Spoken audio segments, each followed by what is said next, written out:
नमस्कार दोस्तों, रंजन क्लासेस में आप सभी लोग का बहुत बहुत स्वागत है।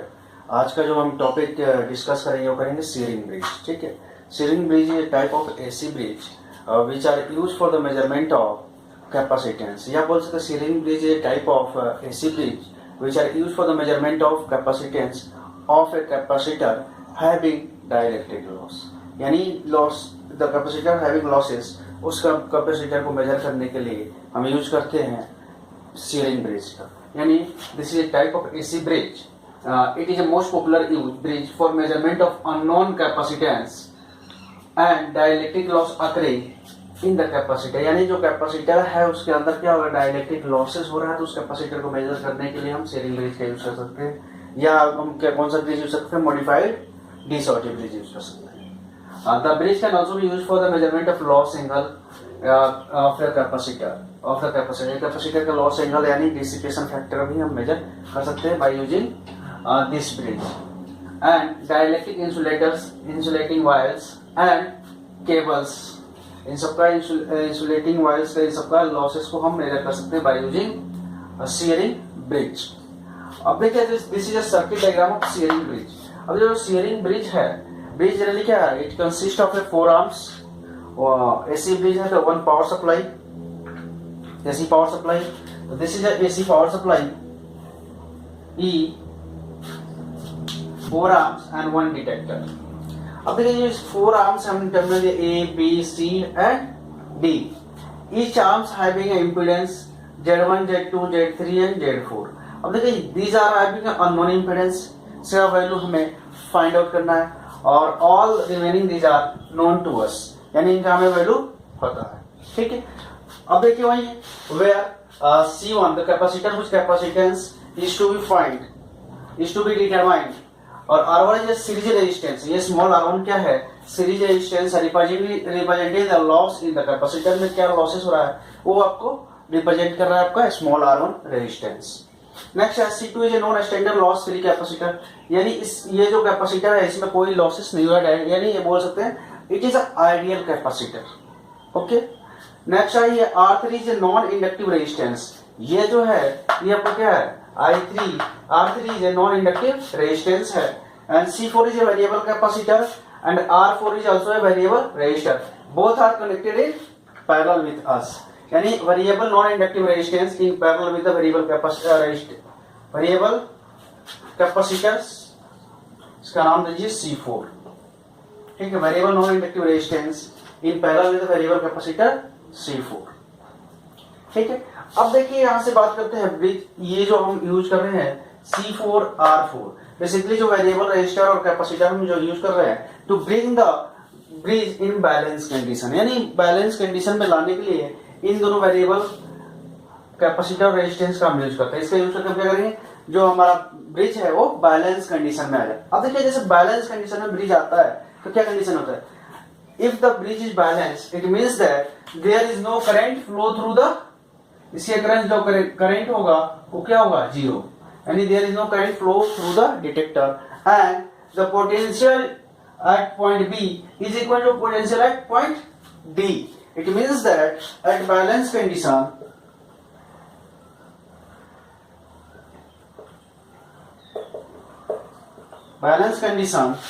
I1 is equal to I3 because there is no current flow through the detector, and there is no current division at node B. Similarly, I2 is equal to I4, but जो I4 है वो क्या है, summation of, या इसको लिख सकते हैं I4 is equal to IC plus IR।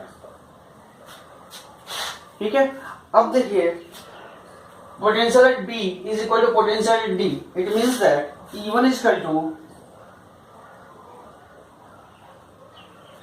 this, इस साइड का पोटेंशियल ये E1 is equal to E2 and यहाँ potential E3 is equal to E4।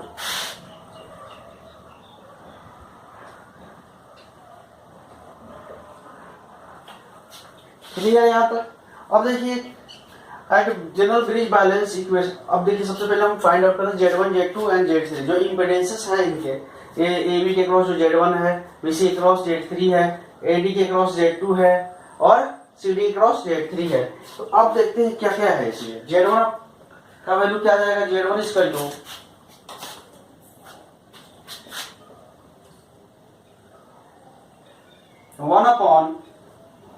1/j⍵C1 plus R1। Z2 equal to 1/j⍵C2। Z3 equal to R3 and Z4 equal to both are parallel, यानी 1/j⍵C4 multiplied by R4 upon 1/j⍵C4 plus R4। Parallel में क्या होगा, दो resistance parallel में है तो या तो आप पैरेलल में है ऐसे इस फॉर्म में होता है, या रेजिस्टेंस ले लीजिए, कुछ भी लीजिए, रेजिस्टेंस के साथ में कुछ भी हो, सिमिलर ऑपरेशन में यूज करते हैं। ये R2 है तो 1/R इक्विवेलेंट करेंगे तो आएगा 1/R1 प्लस 1/R2, या डायरेक्टली आप लिख सकते हैं R equivalent equal to R1 into R2 upon R1 plus R2। ये जो केस है सिर्फ दो रजिस्टर आपस में पैरेलल हो या रजिस्टर के साथ में कोई एक कैपेसिटर हो या इंडक्टर हो तभी आप यूज कर सकते हैं, अदरवाइज ये थ्रू आउट ऑपरेशन यूज करेंगे दो से अधिक होने पे। ठीक है, तो यहाँ पे आप देखिए इसको सॉल्व करेंगे तो ये आपका आ जाएगा R4 अपॉन j⍵C4। देखिए मैं आगे यहाँ सॉल्व कर देता हूँ, यहाँ पे दिखाई नहीं देगा आप लोगों को।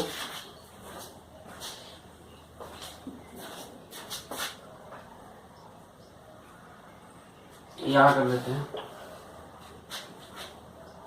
Z4 इक्वल टू ये हो जाएगा आपका R4 अपॉन j⍵C4 अपॉन, अब देखिए इसके नीचे कुछ नहीं है, 1 है, एलसीएम क्या होगा j⍵C4 j⍵C4 1 plus j⍵C4 R4। दोनों का डिनोमिनेटर सेम है, cancel out. This means that Z4 equal to आपका आ जाएगा R4 upon 1 plus j⍵C4 R4। ठीक है, अब देखिए हमने Z1, Z2, Z3, Z4 का वैल्यू निकाल लिया। Z1 क्या हमारा नॉन इम्पीडेंस है, बाकी Z2, Z3 एंड Z4 है नॉन टू अस। अब देखिए जो जनरल ब्रिज बैलेंस इक्वेशन होता है वो क्या होता है, the product of impedance at one pair of opposite terminal is equal to the product of impedance of other pair of opposite terminals. It means that इसका इम्पीडेंस क्या है Z1 और इसका अपोजिट टर्मिनल इसका इम्पीडेंस क्या है Z4, यानी Z1 into Z4 equal to Z2 into Z3। बस ध्यान रखिए कभी कभी कॉम्पिटिटिव एग्जामिनेशन में ये जो वैल्यू है चेंज कर देते हैं, यहाँ पे Z4 दे देंगे, यहाँ पे Z1 दे देंगे, यहाँ पे Z2, यहाँ पे Z3। तो उस कंडीशन में आप सीधे ये वाला अगर फॉर्मूला यूज करेंगे तब तो ठीक है कि अपोजिट पेयर ऑफ टर्मिनल देगा। डायरेक्टली आप रख के आप अगर वहां पे यूज करते हो Z1 into Z4 equal to Z2 into Z3 तो वहां पे आपका क्वेश्चन जो होगा वो गलत हो जाएगा। तो हमेशा आप ध्यान रखिए अपोजिट पेयर ऑफ जो टर्मिनल्स है उसके इंपीडेंस का प्रोडक्ट जो है other pair of opposite terminals के इंपीडेंस के बराबर होगा, तब आपका जो ब्रिज होगा वो बैलेंस कंडीशन में होगा। ठीक है, अब देखिए जो ब्रिज बैलेंस इक्वेशन होता है जनरली क्या होता है, product of one pair of opposite terminal impedances is equal to product of other pair of impedances. यानी अगर बात करें तो ये भी एक टर्मिनल है, इसका अपोजिट टर्मिनल क्या है CD है, तो इन दोनों का जो इंपीडेंस है उनका प्रोडक्ट बराबर क्या होगा AD टर्मिनल और BC टर्मिनल के इंपीडेंसेस का। यानी यहाँ पे इसका इंपीडेंस AB टर्मिनल क्या है Z1 है और DC क्या है Z4 है, हो जाएगा Z1 into Z4 equal to Z2 into Z3। But कभी कभी कॉम्पिटिटिव एग्जामिनेशन में क्या होता है कि आपको जो वैल्यू गिवन होगा Z1, Z2, Z3 का वो चेंज कर देंगे, सीक्वेंस चेंज करते ही क्या होगा कि अगर आप directly formula Z1 into Z4 equal to Z2 into Z3 use कर रहे हैं तो आपका जो रिजल्ट आएगा वो गलत आएगा और इससे आपका क्वेश्चन गलत हो जाएगा। तो हमेशा आप ध्यान रखेंगे आप वही पेयर ऑफ इम्पिडेंसेस कौन है, उन दोनों का जो प्रोडक्ट हो other pair of opposite impedance के प्रोडक्ट के बराबर होगा, तब जाके आपका ब्रिज बैलेंस होगा। ठीक है, तो आइए बात करते हैं जनरल ब्रिज बैलेंस इक्वेशन का। जो जनरल ब्रिज बैलेंस इक्वेशन है, तो जनरल ब्रिज बैलेंस इक्वेशन है आपका general bridge balance equation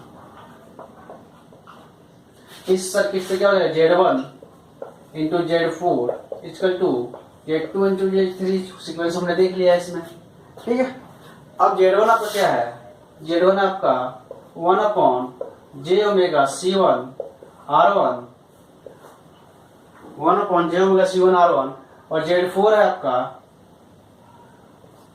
R4 upon 1 upon j omega C4 R4 equal to Z2 हो जाएगा 1 upon j omega C2 into Z3 हो जाएगा आपका R3।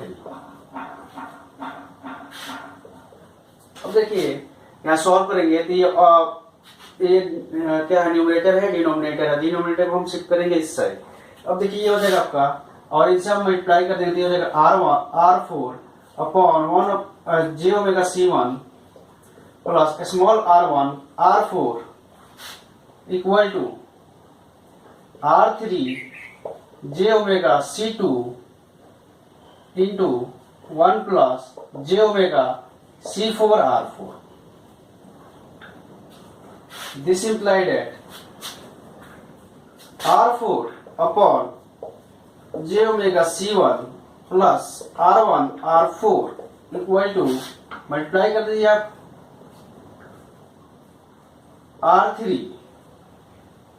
Upon j omega C2 plus R3 j omega C2 into j omega C4 R4। j omega से j omega cancel out.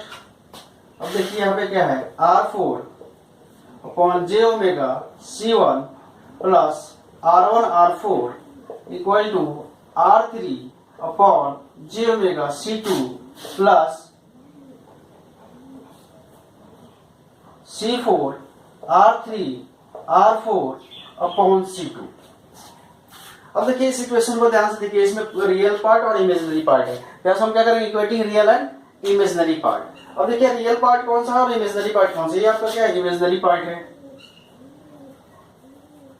Imaginary है, ये भी आपका क्या है, इमेजिनरी पार्ट है, ये आपका रियल पार्ट है, ये भी आपका रियल पार्ट है, यानी equating real and imaginary part. अब हम क्या करेंगे, एक साइड रियल कर लेंगे, इधर हम रियल कर लेते हैं, यहां हम इमेजिनरी पार्ट को इक्वेट करेंगे, ये हो गया रियल पार्ट। अब रियल पार्ट को आप ध्यान से देखिए, रियल पार्ट क्या है आपका, small r1 r4 small r1 r4 equal to क्या है आपका C4 R3 R4 upon C2।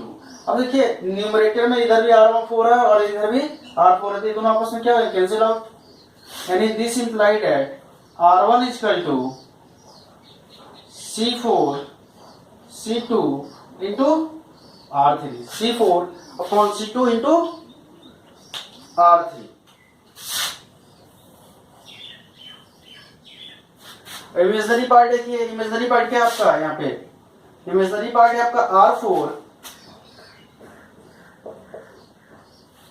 Upon j omega C1 equal to R3 upon j omega C2। अब j ओमेगा से j ओमेगा कैंसिल आउट, हमारे पास क्या आ जाएगा, R4 C2 equal to R3 C1। This implied that C1 equal to R4 upon R3 into C2, यानी हमारे पास ये आ गया आपका C1 का वैल्यू। यानी C1 और R1 जो अननोन था उसका वैल्यू हमने फाइंड आउट कर लिया। तो इस तरह से आप Z1 का वैल्यू भी निकाल ली, Z1 हमने नॉन इम्पीडेंस का वैल्यू निकाल लिया।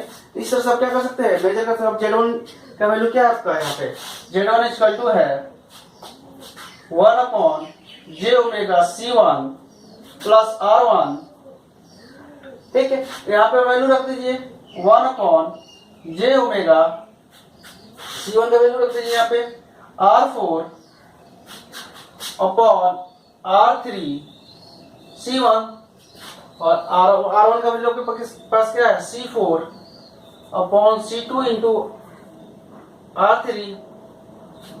अब इसको सॉल्व करेंगे तो याद आएगा आपका Z1 equal to R3 upon j omega R4 C1 j omega R4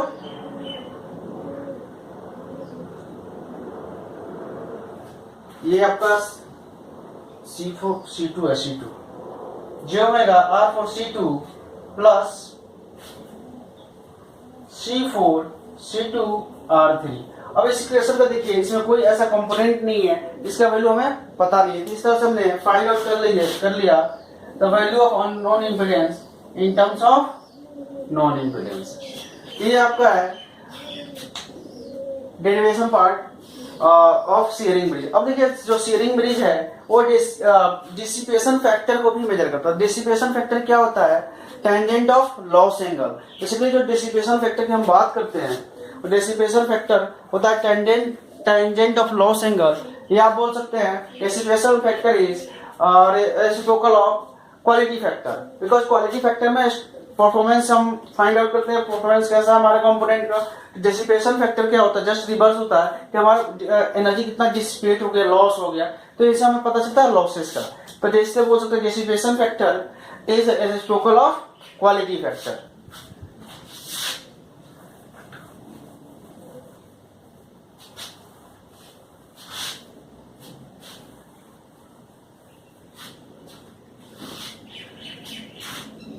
यानी हो जाएगा dissipation factor is equal to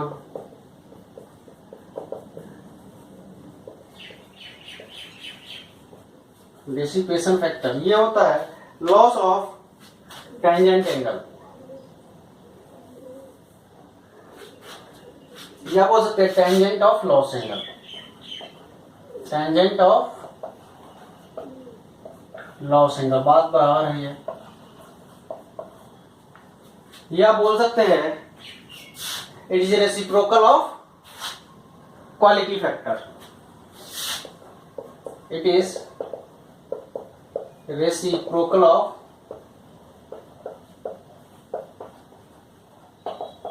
quality factor. इसको हम जनरली डी से डिनोट करते हैं, यानी डी इक्वल टू हो जाएगा आपका tan ऑफ डेल, यानी omega C1 R1 equal to omega C4 R4।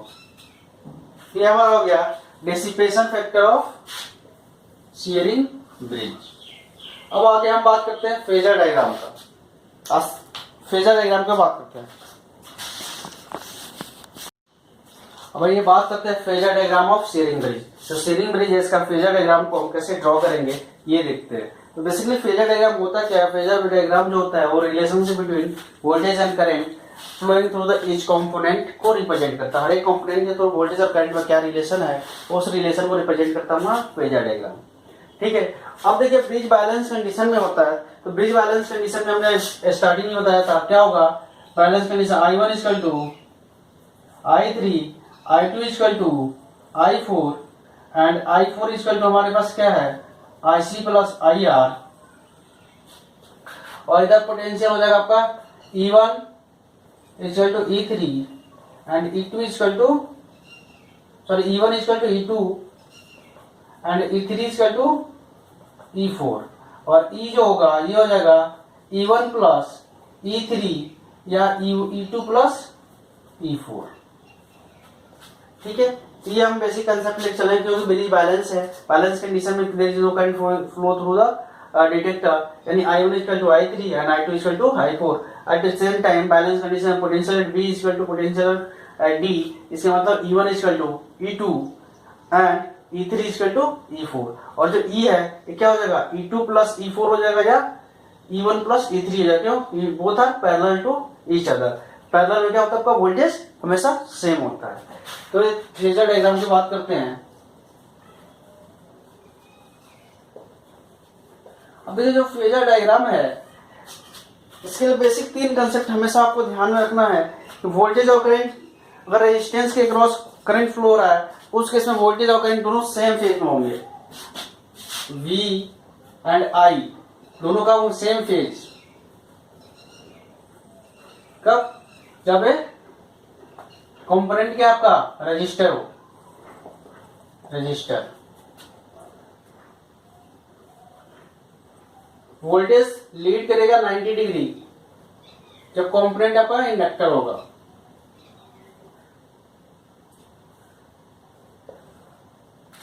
यानी वोल्टेज लैग करेगा 90 डिग्री. यानी यहां पे वोल्टेज लैग लीड कर रहा है. Voltage lead by current 90 degree. Component हो जाएगा आपका इंडक्टर. यहां पे हो जाएगा वोल्टेज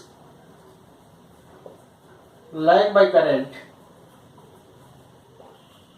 90 डिग्री. यहां पे कंपोनेंट हो जाएगा कैपेसिटर. ये आपको बेसिक 3 कंसेप्ट हमेशा याद रखना है. वोल्टेज के केस, इंडक्टर के केस में वोल्टेज हमेशा लीड करेगा 90 डिग्री. कैपेसिटर के केस में हमेशा वोल्टेज लैग करेगा थ्रू अ करंट 90 डिग्री. ठीक है, अब चलते हैं, ड्रॉ करते हैं हम इसका फेजर डायग्राम. तो हम एक रेफरेंस ले लेंगे. करंट I1 हमने यहां पे ड्रॉ कर लिया.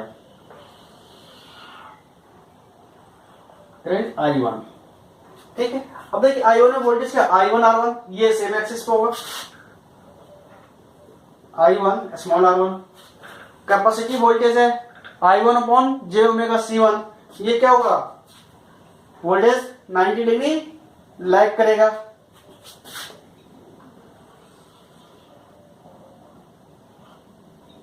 I1 upon j omega C1.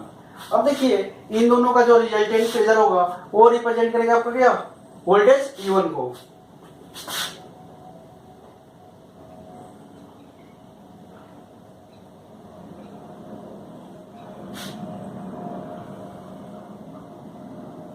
ये जो हो गया आपका वोल्टेज E1.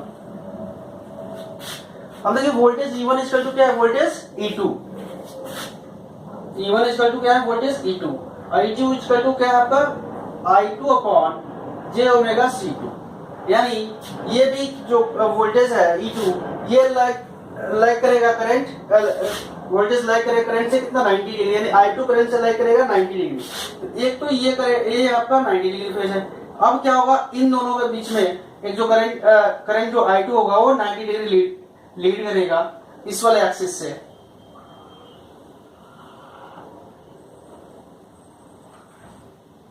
ये हो गया करंट I2. और ये जो एंगल है ये भी आपका क्या है, 90 डिग्री है.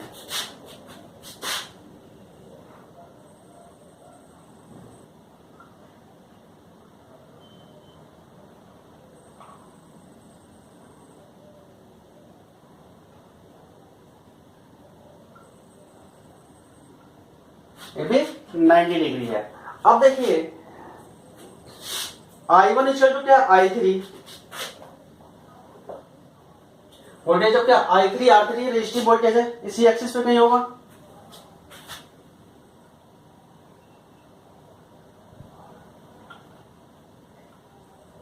I3 R3. अब देखिए I3 R3 इक्वल टू होगा voltage drop across the capacitor equal to voltage drop across the resistance. अब देखिए यानी I3 R3 इक्वल टू हो जाएगा IC upon j omega C4 या हो जाएगा IR R4. इसका मतलब है कि IR करंट इसी एक्सिस पे होगा क्योंकि रेजिस्टेंस है, रेजिस्टेंस क्या और वोल्टेज दोनों क्या सेम फेज में होंगे. बट जो IC करंट होगा वो इस एक्सिस से 90 डिग्री लीड करेगा।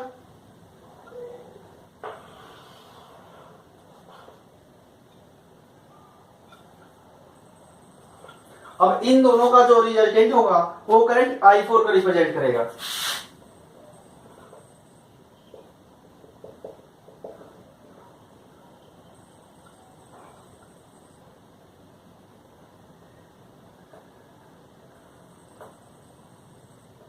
यानी जो करंट IR हो गया। अब देखिए आपका ये जो करंट है ये I2 इज I4, I4 को भी रिप्रेजेंट करें, करंट आपका IC है। अब देखिए ये जो वोल्टेज है E3 और E4, ये बेसिकली क्या है E3 इज टू E4। अब देखिए जो रिजल्टेंट वोल्टेज E होगा वो क्या होगा आपका E1 प्लस E3 या E2 प्लस E4। अब E1 और E3 इन दोनों का जो रिजल्टेंट होगा यो रिप्रेजेंट क्या करेगा, ये जो रिप्रेजेंट करेगा वोल्टेज E को, यानी इसका रिजल्टेंट आप ड्रॉ कर लीजिए। ये पैरेलल में, इसके सेम पैरेलल में ड्रॉ करिए इसको।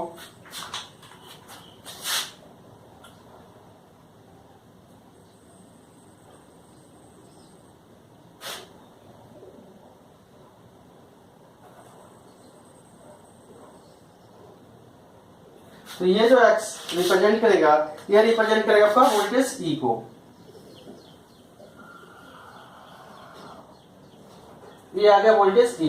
तो this is a phasor diagram of Schering bridge. आशा करता हूं जो टॉपिक शेयरिंग ब्रिज है आप लोगों को बहुत ही अच्छे तरीके से क्लियर हो गया। मैंने बहुत ही सिंपल तरीके से फेजर डायग्राम भी ड्रॉ किया, 1 बाय 1 करके आपको कंसेप्ट को ध्यान में रख के ड्रॉ करना है, और ये टॉपिक बहुत ही अच्छे तरीके से आपको क्लियर हो गया होगा। तो आज के लिए इतना ही। बट अगर आपको वीडियो पसंद आए तो वीडियो को लाइक कीजिए दोस्तों, सब्सक्राइब कीजिए एंड शेयर कीजिए। आज के लिए इतना ही, धन्यवाद।